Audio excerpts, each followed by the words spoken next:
This channel does not promote any violent, harmful, or illegal activities. All content provided by this channel is meant for an educational purpose only.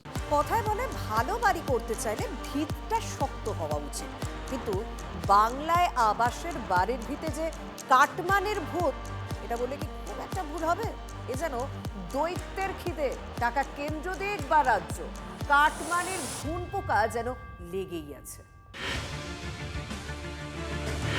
নতুন পাকা বাড়ির ভিত তৈরি হচ্ছে, কিন্তু শুরুতেই লেগেছে কাটমানির ঘুণ, যার দাম নাকি 15,000 টাকা।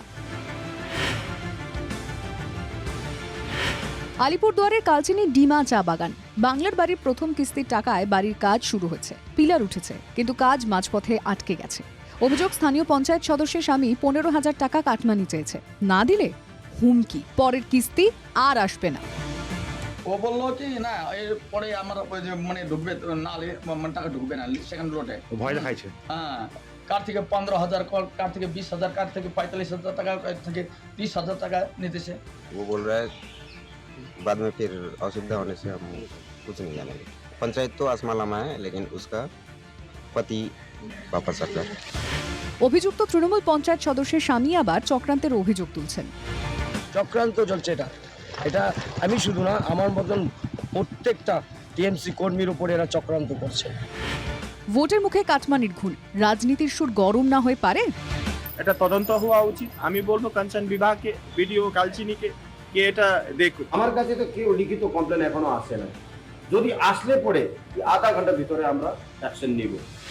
উত্তরবঙ্গের কালচিনি থেকে দক্ষিণবঙ্গের ডেবরা, পশ্চিম মেদিনীপুরের এই জনপদে অভিযোগটা এক। এই বৃদ্ধ অভিযোগপত্র নিয়ে হাজির বিডিও অফিসে। আবাসের টাকা এলে নাকি এলাকার যুব তৃণমূল নেতা 8,000 টাকা নিয়ে গেছে জোর করে।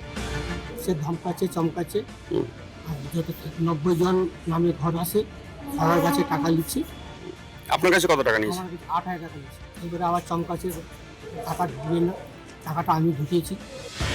ডেবরার অভিযুক্ত নেতার দাবি, বিরোধীরা, এমনকি নিজের দলের কেউ কেউ তাকে হিংসে করে অভিযোগ করছে। সিপিএম বিজেপির দালাল, আমার কিছু নেতা দলের মধ্যে আছে দালালি করে, বিজেপি সিপিএম দালালি করে, দালাল নেতারা, বিজেপির চামচারা কালিলুপ্ত করতেছে।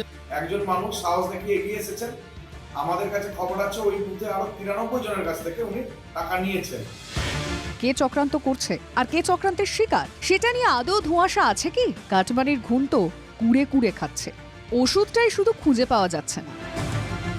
রনি চৌধুরী ও দেবব্রত সরকারের রিপোর্ট, TV9 বাংলা।